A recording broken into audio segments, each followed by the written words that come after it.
పాత నిబంధన గ్రంథంలో శిలువ ఛాయలను వెతుక్కుంటూ శిలువ యొద్దకు ప్రయాణం. Journey to the cross, walking through the Old testament in the shadow of the cross. పాత నిబంధనలో శిలువకు సంబంధించినటువంటి సాదృశ్య రూపకమైనటువంటి ఛాయలను మనము చూస్తూ ఉన్నాం. ఆ విధమైనటువంటి మరి యొక్క ఛాయారూపకమైనటువంటి ఆ యొక్క శిలువ సాదృశ్యము స్కేప్ గోట్. లేవియాకాండం 16వ అధ్యాయంలో ఈ విధముగా పాపములను మోసుకుంటూ అరణ్యములో విడిచిపెట్టబడిన ఒక మేకను గురించి మనం చూస్తాం. అది ఏ విధముగా యేసుక్రీస్తు ప్రభువారికి సాదృశ్య రూపకంగా ఉంటూ ఉందో, శిలువ ఛాయగా ఉంటుందో ఈరోజు మనము ధ్యానం చేద్దాం. Scape goat in the Old testament.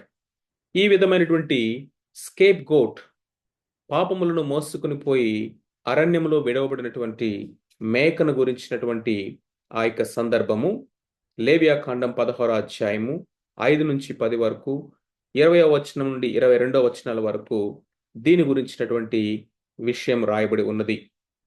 ప్రధాన యాజకుడైనటువంటి అహరోను సంవత్సరానికి ఒక్కసారి ప్రాయశ్చిత్త దినమందు, అంటే ఇశ్రాయేలు యొక్క సర్వ సమాజము నిమిత్తమై, వారి పాపముల నిమిత్తమై, అపవిత్రత నిమిత్తమై, అతిక్రమముల నిమిత్తమై ప్రాయశ్చిత్తము చేసినటువంటి ఆ యొక్క దినాన 2 మేకల్ని అతడు తీసుకుని వచ్చి ఆ యొక్క ప్రత్యక్ష గుడారం ఎదుట అతడు నిలవబెడతాడు. మొట్టమొదటగా అహరోను తన యొక్క పాపము నిమిత్తమై, తన కుటుంబముల పాపము నిమిత్తమై ప్రాయశ్చిత్తము చేయడానికి ఒక ఎద్దును అతడు వధించి ఆ రక్తమును తన కుటుంబం యొక్క పాపము యొక్క పరిహారము నిమిత్తమై ముందు వధిస్తాడు. ఆ తరువాత 2 మేకలను తీసుకొచ్చి దాన్ని నిలవబెట్టి ఒక చీటీ వేస్తాడు. యెహోవా పేరట అనేటువంటి మాట ఏ మేక మీద పడుతుందో ఆ మేకను దేవుని యొక్క సన్నిధిలో వధిస్తాడు. ఆ యొక్క రక్తమును తీసుకొని ఆ అతి పరిశుద్ధ స్థలంలోనికి వెళ్ళి కరుణాపీఠం మీద ప్రోక్షిస్తాడు. ఆ రక్తము అనేది ఇశ్రాయేలీయుల యొక్క సర్వ సమాజం యొక్క పాపము యొక్క పరిహారము నిమిత్తమై చిందించబడినటువంటి రక్తము. ఆ దినము డే ఆఫ్ అటోన్మెంట్.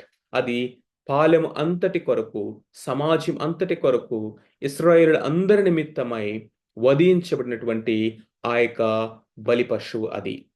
అయితే 2వ మేక ఏదైతే ఉందో, విడువబడినటువంటిది అనేటువంటి చీటి దేని మీద పడుతుందో అది అజాజేలు అనేటువంటి పేరు కూడా దానికి ఇవ్వబడింది. దాన్ని ఏం చేస్తారంటే, ఈ ప్రధాన యాజకుడు దాని మీద 2 చేతులు పెట్టి సజీవమైన ఆ మేకను దగ్గరకు తీసుకొని వచ్చి, అప్పుడు అహరోను సజీవమైన ఆ మేక తల మీద తన 2 చేతులు ఉంచి ఇశ్రాయేలుల పాపములన్నీయు, అనగా వారి దోషములన్నీయు, వారి అతిక్రమములన్నీయు దాని మీద ఒప్పుకొని ఆ మేక తల మీద వాటిని మోపి తగిన మనుషుని చేత అరణ్యములోనికి దాన్ని పంపవలెను. ఆ మేక వారి దోషములు అన్నిటినీ ఎడారి దేశమునకు భరించి పోవును. అతడు అరణ్యములో ఆ మేకను విడిచిపెట్టవలెను. ఈ విధముగా ఇశ్రాయేలుల సర్వ సమాజం యొక్క పాపమన్నీ కూడా మోపబడినటువంటి, ఆపాదించబడినటువంటి ఈ మేక ఆ ప్రజలందరి యొక్క పాపములను మోసుకొని అరణ్యములోనికి, ఎడారిలోనికి విడిచిపెట్టబడుతుంది. అది వారి పాపములను మోసుకొని పోవను. ఈ పాపములను మోసుకొని పోయినటువంటి ఈ యొక్క మేకను ఏమన్నారంటే స్కేప్ గోట్ అని చెప్పారు. ఇది స్కేప్ గోట్ గురించినటువంటి, పాపములను మోసుకొని పోయినటువంటి మేక గురించినటువంటి ఆ యొక్క వృత్తాంతము. లేవియాకాండం 16వ అధ్యాయం. 2 మేకలు, వాటిని ఏ విధముగా ఒకటిని వధించి ఒకటిని విడిచిపెడతారు. ఏ విధముగా అహరోను దాని తల మీద చేతులు పెట్టి సమాజం యొక్క పాపం అంతటిని దాని మీద మోపటం, ఆపాదించటం. ఆ యొక్క మేకను ఎగ్జైల్ అంటే ఎడారిలోనికి, అరణ్యంలోనికి దానిని తోలివేయటము, అది మోసుకొని పోవటం. ఈ మాటలు వింటూ ఉన్నప్పుడు ప్రభు అయినటువంటి యేసుక్రీస్తు వారిని గురించి బాప్తిస్మిచ్ యోహాను చెప్పిన మాటలు మనకు గుర్తుకు రావాలి. ఇదిగో, లోక పాపములను మోసుకొని పోవు దేవుని గొర్రెపిల్ల. మోసుకొని పోవు అన్నటువంటి ఆ మాట ఎక్కడి నుండి తీసుకోబడిందంటే, ఇదిగో ఇదే డే ఆఫ్ అటోన్మెంట్ రోజు, ప్రాయశ్చిత్త బలిని చేసే రోజు ప్రధాన యాజకుడు ఆ మేక మీద మోపినటువంటి ఆ పాపములన్నీ అది మోసుకొని అరణ్యంలోనికి పోవటం మనం చూస్తాం. యేసుక్రీస్తు ప్రభువారు నిజానికి the greatest fulfilment and the permanent fulfilment of the scape goat concept. ఈ లోక పాపములు మోసుకుని పోవడం అనేటటువంటి దానికి యేసుక్రీస్తు ప్రభువారు పరిపూర్ణమైనటువంటి మనకు ఆ యొక్క స్కేప్ గోట్ గా మనకు కనిపిస్తా ఉన్నాడు. ఎందుకంటే మొట్టమొదటిది, యేసుక్రీస్తు ప్రభువారు మన పాపములను ఆయన భరించాడు. మన పాపములన్నీ ఆయన మీదకి ట్రాన్స్ఫర్ చేయబడ్డాయి. ఎస్, యెషయా గ్రంథం 53:6లో గనుక మనం చూసినట్లయితే, మన పాపముల నిమిత్తము ఆయన నలగొట్టబడ్డాడు, మన అతిక్రమముల నిమిత్తము ఆయన గాయపరచబడ్డాడు, మన పాపములన్నీ కూడా ఆయన మీద మోపబడెను. పాపమెరుగని ఆయన మన కొరకు పాపముగా చేయబడ్డాడు. ఏ విధముగా అయితే ఆ యొక్క స్కేప్ గోట్ అనేది ఇశ్రాయేలు యొక్క పాపములన్నీ మోసుకొని వెళ్తుందో, యేసుక్రీస్తు ప్రభువారు లోక పాపములు మోసుకొని పోవు దేవుని గొర్రెపిల్ల. నిజమే, ఆ శిలువ మీద యేసుక్రీస్తు ప్రభువారు మన కొరకు సిన్ బేరర్, పాపమును భరించువాడు అయ్యాడు. మన పాపములన్నీ ఆయన మీదకి మోపబడ్డాయి, ట్రాన్స్ఫర్ చేయబడ్డాయి, ఆపాదించబడ్డాయి. అంతేకాదు, ఆయన మన అందరి పాపముల నిమిత్తమై ఆ శిలువ మీద వాటిని భరించాడు, ఆ శిక్షను ఆయన పొందుకున్నాడు. రెండోదిగా చూసినట్లయితే, యేసుక్రీస్తు ప్రభువారు ఆయన కూడా పాలము వెలుపటికి మన పాపములను మోసుకొని పోయెను. హెబ్రీ పత్రిక 13వ అధ్యాయము మనము 12, 13 వచనాలు కనుక చదివినట్లయితే చూడండి. 12, కావున యేసు కూడా తన స్వరక్తము చేత ప్రజలను పరిశుద్ధపరచుటకై గవిని వెలుపట శ్రమ పొందెను. గవిని వెలుపట శ్రమ పొందెను. కాబట్టి మనం ఆయన నిందను భరించుచు శిబిరము వెలుపలికి ఆయన యొద్దకు వెళుదము. శిబిరము వెలుపలికి వెళ్దాం, పాలెము వెలుపలికి వెళదాం.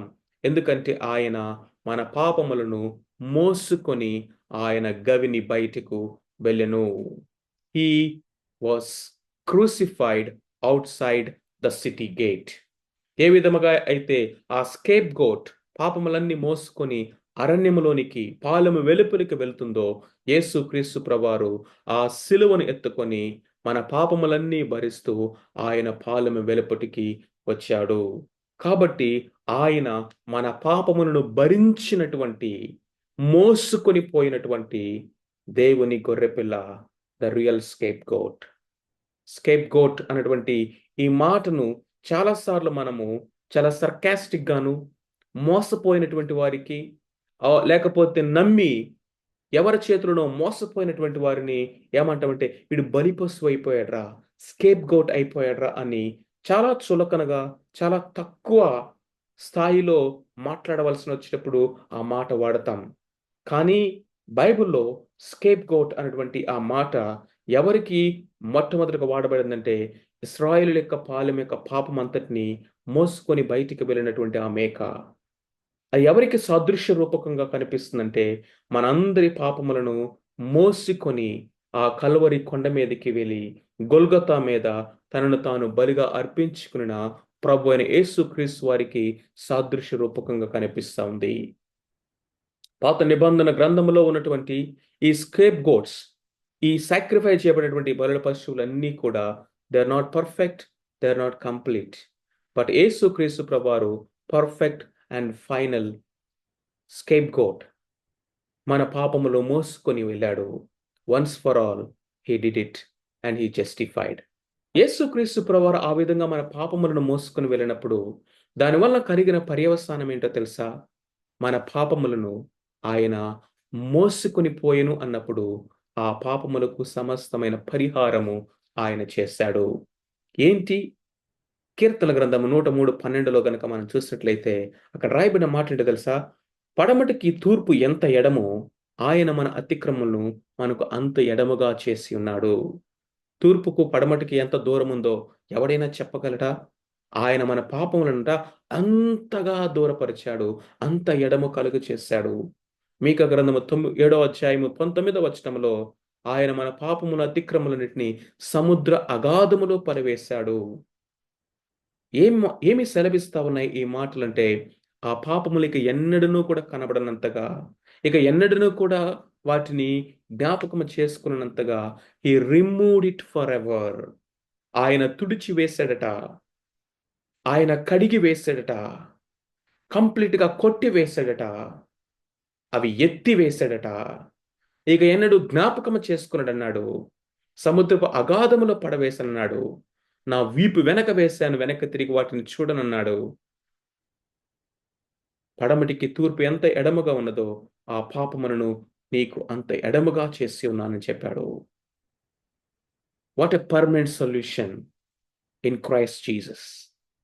అంతేకాదు రోమిలికి రాసిన పత్రిక 5వ అధ్యాయంలో 10, 11 వచనాలు గనక మనం చూసినట్లయితే ఆయన రక్తము ద్వారా దేవుడు మన యొక్క పాపములను క్షమించి శత్రుత్వాన్ని తీసివేసి దేవునితో సమాధానపరుచుకొని సమాధానకరమైన స్థితిని ఆయన మనకు అనుగ్రహించాడు. దేవునితో సమాధానం కలిగి ఉండటమే కాదు, దేవుని సమాధానాన్ని కూడా మనము పొందుకున్నాం. We not only received the peace with God but also peace of God. ఎందుకంటే Christ is our reconciler and the restorer of our relationship with the father. తండ్రి అయిన దేవునితో పోగొట్టుకున్నటువంటి ఆ సంబంధాన్ని తిరిగి నెలకొల్పింది ప్రభు అయినటువంటి యేసుక్రీస్తు. ఆయన మన కొరకు ప్రాయశ్చిత్తముగా అయ్యాడు. ప్రాయశ్చిత్త బలి అయ్యాడు.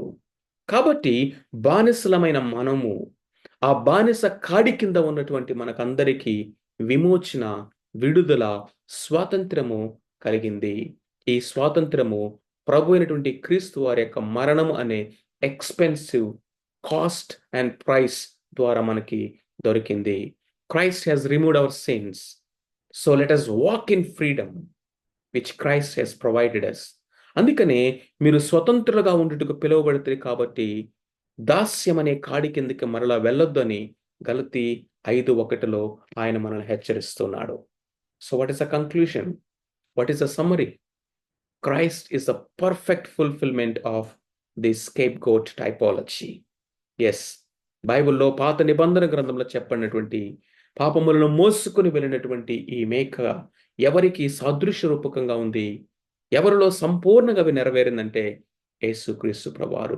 లోక పాపములను మోసుకొని పోయిన దేవుని గొర్రెపిల్ల.